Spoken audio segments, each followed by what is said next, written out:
Yo, yo, yo, you're all very welcome to episode 3 of The Chirp. Thank you all for joining. Delighted to have you all here. We have a very interesting episode for you today. And now, before we get started, I would be remiss if I didn't ask you all to give us a follow on all of your favorite podcast platforms. Visit the Pigeon Loans YouTube channel as well, where we have a video version of The Chirp, and give us a like and subscribe there. If you haven't done this already, we really appreciate it. And if you have, and you have been with us from the start, thank you so much for your continued support. Keeping the same vibe going from previous episodes, I had the pleasure of speaking with a young entrepreneur this week called Daisha Roberts. Now, Daisha runs her very own business called Noir Natural Products, which is a company that makes hair care products for those with a kinky or curly hair texture. We have a great chat about getting started in business, getting up off the ground, the passion of it all, and how money and loans have been an integral part of her entrepreneurial journey, from family members to banks, and the emotional baggage that can come with it all. All of Daisha's details are available at the end of the interview, and I implore each and every one of you that are interested in her story, also in her products, to reach out and learn more. So with that, let's get started with the interview. I hope you all enjoy, and let's go. So Daisha, thank you so much for joining me today. Pleasure to have you on The Chirp. I'm very interested in your business, Noir Natural Products, and how you kind of got going with that. So before we kind of get into it, could you kind of give me a backstory of how that started, how long ago, and where you're kind of going with it? Well, thank you for having me. I No problem. started Noir Natural Products in 2015. I was still an undergrad in college at the time. But prior to then, I had relaxed hair. And so, with relaxed hair, with the natural hair care movement, I had the desire to cut my hair off and care for my natural hair. And back in 2015, there weren't a lot of like natural products geared towards women with like kinky and curly hair textures. Now there are a lot of different options available, and so I researched like natural ingredients and how to make hair care products. And so initially, I was making them for myself, and then I began selling them on a shop. It's called Etsy, and that's kind of where I started to get a customer base without like promoting or anything. And I was selling the products faster than I was able to make them, which was kind of difficult being a student at the time. Mm-hmm. And so um, after school, after I graduated, I was able to focus more time, and I had more money available to put in to the business. And so now we're able to produce products more efficiently. Brilliant. And what is it about kind of your regular hair products that are out there that would be harmful to hair? Because I know I was on your website, I Mhm. saw the list of potentially harmful chemicals that you wouldn't have in your products. What is kind of the damage that those products would do that you kind of stay away from? So a big thing that um, is now, but before wasn't well known, but is now well known is parabens.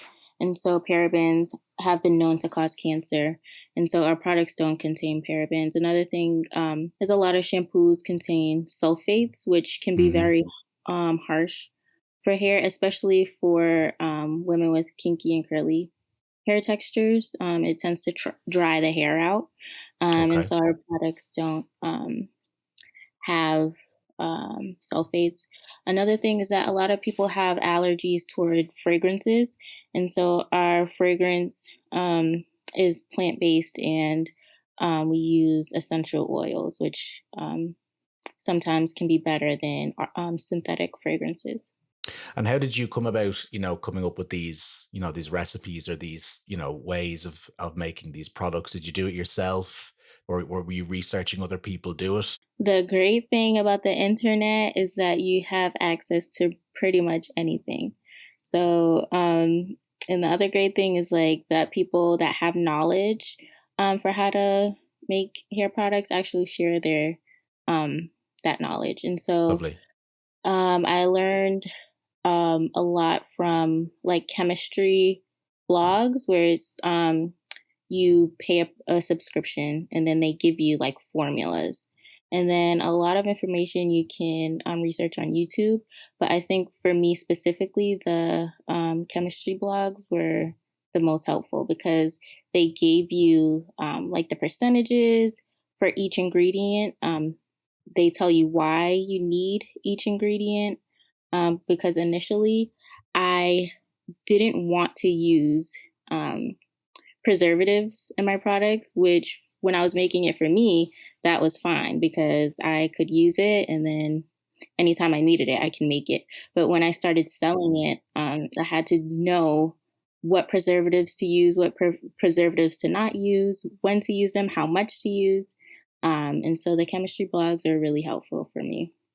Starting a business itself, I don't know actually much about Etsy and the way it works. And I suppose starting off, what made you choose Etsy as your e-commerce platform or your outlet to sell your products? Was it something that you were recommended? And is it something that you might eventually move away from and, start your own website? Or, what are your thoughts on that? So I initially started selling on Etsy because Etsy already has a specific um, audience. And so they gear towards people that are looking for handmade natural products. Yeah. Um, and so I knew that they would already have that customer base available to them. On top of the fact that it was kind of like a side hobby while I was in school. It really only became a business when I closed down um, my Etsy shop because it started to become more stressful than it was a hobby. Okay. Um, and customers began reaching out to me via email, sending me messages on Etsy, like, where are the products? Like, please come back. Like, your products are the only ones that work for my hair. And Yeah. really, that's what made me continue the business because if I didn't have those messages, I wouldn't have a business right now. Um, and with that, so I had a website and I had my Etsy shop. The website that I had originally didn't have like things like shipping integrations, which it probably does have now. But so that became very difficult. I would have to like copy and paste everyone's like shipping address and put it in like to USPS.com, Hmm. which was very time consuming. Like a lot of mistakes can be made when Yeah. you do that. And then having two separate marketplaces where you're selling products in terms of inventory, that was kind of difficult. So it was easier for me to have an Etsy shop. We are actually having our website built right now to have everything that we would need. At that point, I believe that I would still have both because Etsy is just, it's pretty straightforward. All the Yeah. integrations that you need are already built in. We are looking to market more towards or to gain our own customer base. And so that's where I believe our own website would be helpful. What do you think the biggest barrier is going to be from migrating from, Etsy and access to their customer base to, actually having your own website and access point? Do you think that you'll have to rely a lot on your current customer loyalty or maybe up the marketing? What do you kind of foresee? So the other good thing about our business is that we not only make our own products, but we make products for other businesses as well. So we private label, and a Ah, cool. majority of the our revenue comes from people that purchase products and then resell it under their name, under their label. Very good. Okay, so you're not just limited to, advertising your own business. You have other, deals going on behind the scenes as well. Exactly. Very cool. And When you started off, were you just on your own? I know you've kind of built now to a bigger team now. I can't imagine as a business like yours grows, you can do it all on your own. How have you kind of built your, your team around the brand? So the reason why it was so stressful in the beginning was because it was just me. And Mm, so doing marketing, making the products, shipping the products, making sure that there's inventory, running a business on your own is very difficult. After that hump that I got over, I was able to incorporate and include my family and my friends who really just kind of volunteered their time. Um, but then when the business started to make profit, I was able to get employees that definitely help out, so that I'm not um, so heavily into like day to day operations, but yeah, more of like the background of like business certifications and grants and um, just making sure everything is running. So things of that nature. very cool. Fantastic. And where did you grow up, Daisha? I grew up in Boston. I currently Fantastic. live in Boston. So. Growing up in Boston, were there any kind of examples, with your friends or with your family, where your relationships have been a little bit strained, by, money or something of that nature? I would definitely say so. So I guess more in my earlier years, my dad was the primary breadwinner of the family. My mom was Hmm. a stay-at-home mom, and I'm not exactly sure all the details or what happened, but I do remember a time where finances were limited, and my father actually ended up borrowing money from my grandfather, which was very helpful. Mm. Um, I think during that time, it kind of made it difficult for my grandfather. But fast forward, my father was able to kind of pay him back. So it's kind of difficult in the sense of like um, someone that doesn't have like a whole lot of money, like letting letting his child borrow money. And Does what that are your make sense? thoughts about kind of why do you think? I know you don't remember a huge amount about it, but why do you think that kind of thing is awkward? Especially if it's kind of a parent to a child or a father to a son. What are your thoughts about why that would be awkward? I guess fast forward to like my now adult life, Mm, I would understand it in a way that so I allow my siblings to borrow money, and so one of my sisters actually um, more recently, within the last couple of months, wanted to come to me to ask for money, and she said it in a way that was like she doesn't really want to do it. She wouldn't do it if she didn't need it. And I was kind of like, huh? Like, what do you mean? hmm. Um, Basically, she was implying that the last time that I allowed her to borrow money, she felt that I um, treated her differently, in a sense. Okay. And in my head, I'm like, what do you mean? Like, I didn't feel like you borrowing money didn't take anything away from, like, I didn't feel like I treated her any type of way. But I think it was like something internal where she was kind of like, she felt as though her borrowing money was, I guess, made it difficult for me. But in my Yeah. head, it's like if my sister needs to borrow money, then, she needs It was it. no big deal to you, but in her head, she'd Right. maybe manifested something that, Right. had grown. Exactly. Yeah.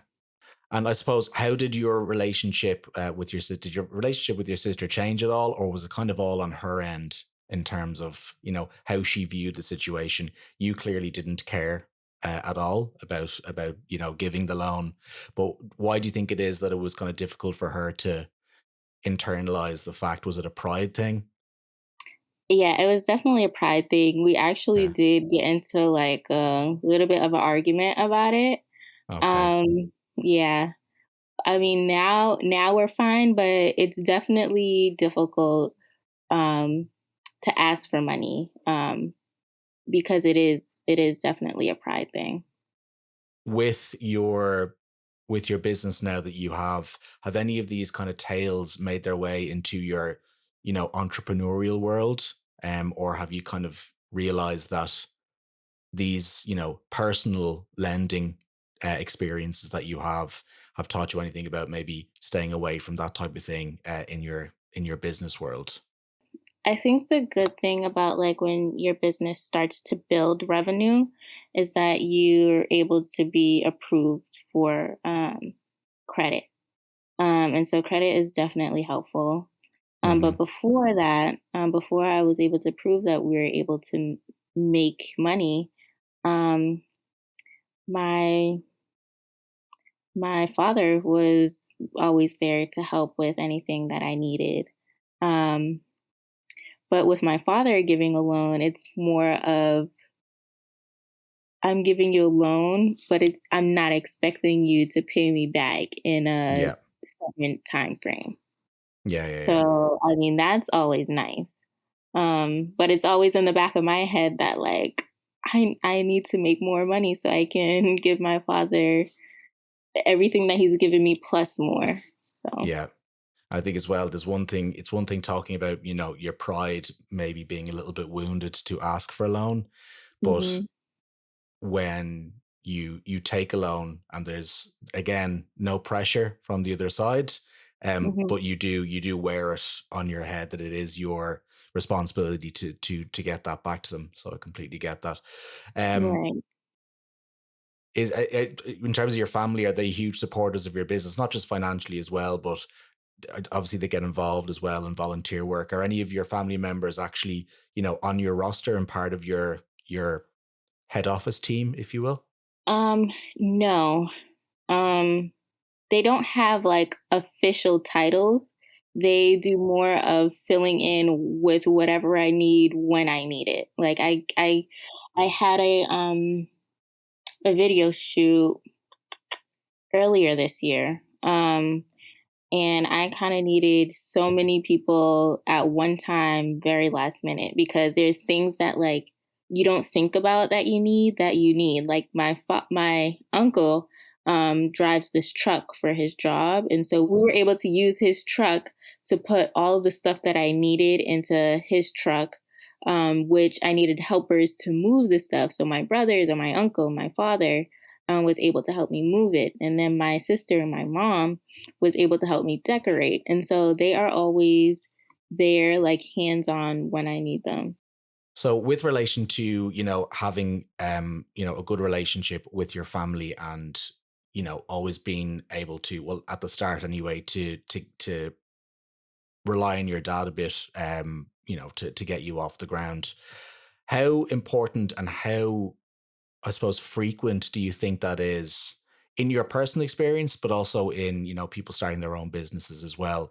Do you think that it's more common than not that everyone kind of does need a little bit of financial assistance to get off the ground, especially when they're brand new and banks mightn't be as generous or offering lines of credit? Exactly. I would definitely say so. Especially because there are things that I mean, you write your business plan out and you figure out everything that you need. You're going to need more than you think you'd ever need. And so, just always having the ability or even having the people supporting you to help you out financially can definitely make or break a business. And what were your biggest barriers starting your entrepreneurial journey as well? Because we've talked about time, literally just not enough time in the day, because which is also a very good thing. Demand was outnumbering your supply, but kind of personally, what were some of the other barriers that you faced when you were trying to get Noir Natural Products off the ground? Definitely, like you said, time. If in the beginning your business is not your primary source of income, it would be definitely difficult to dedicate a whole lot of time to it. especially if you don't have a team of people that are fulfilling different roles. Fulfilling all of those roles by yourself is very difficult.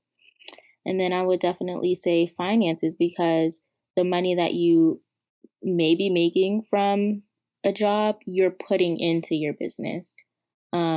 Or even borrowing money from family members. Like, that's an investment to them. Like, they're supporting you because they believe that this is something that can work out and be successful. Um, so I would definitely say having the time, delegating and having a team to support you, and then having finances available. And then I would also add like the knowledge.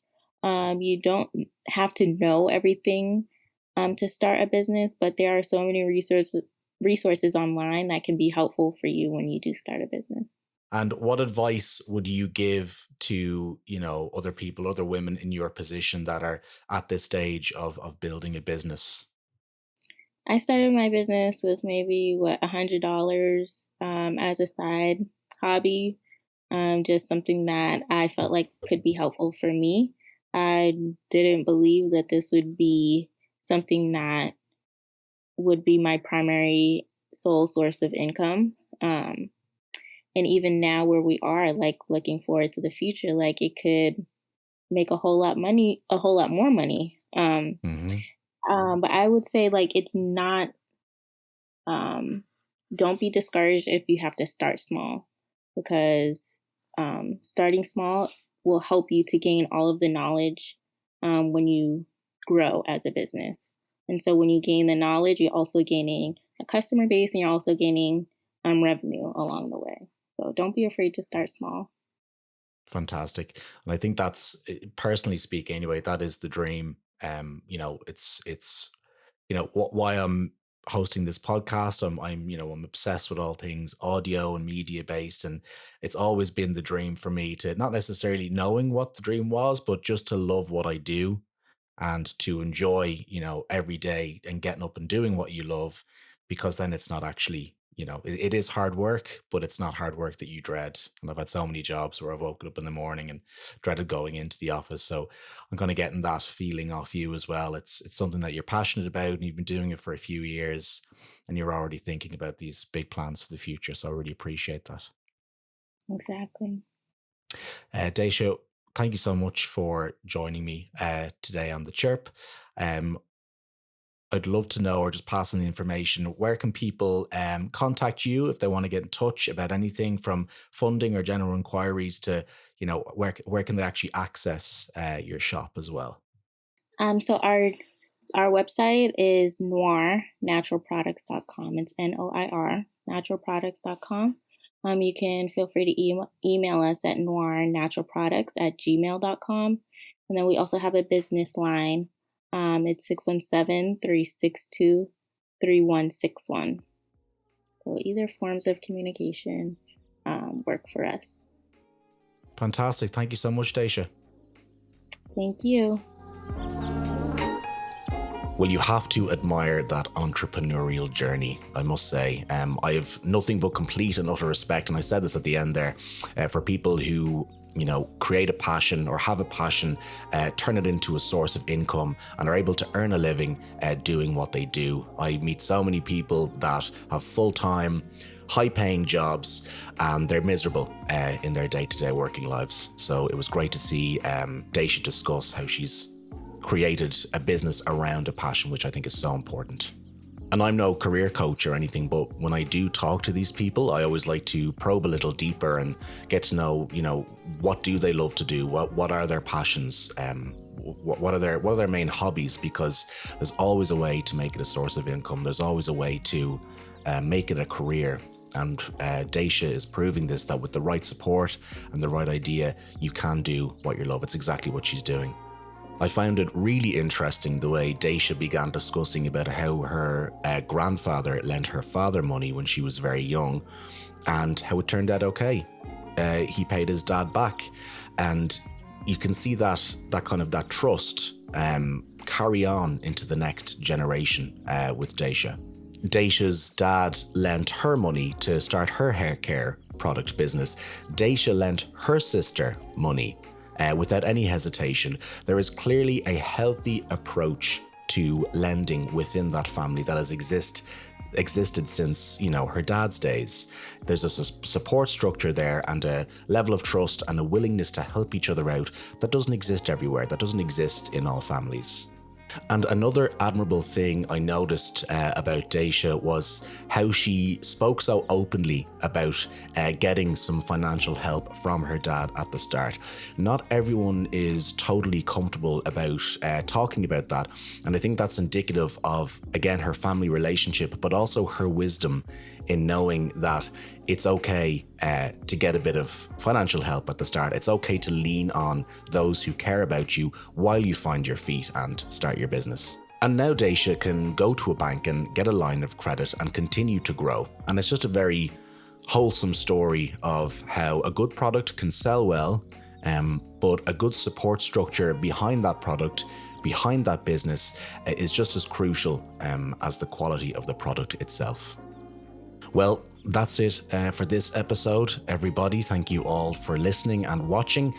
Please leave us a review on whatever platform you're using, or get in touch via email.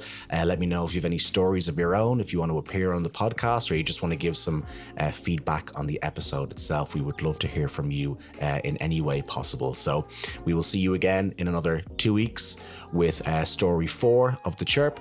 And until then, everyone take care. Thank you.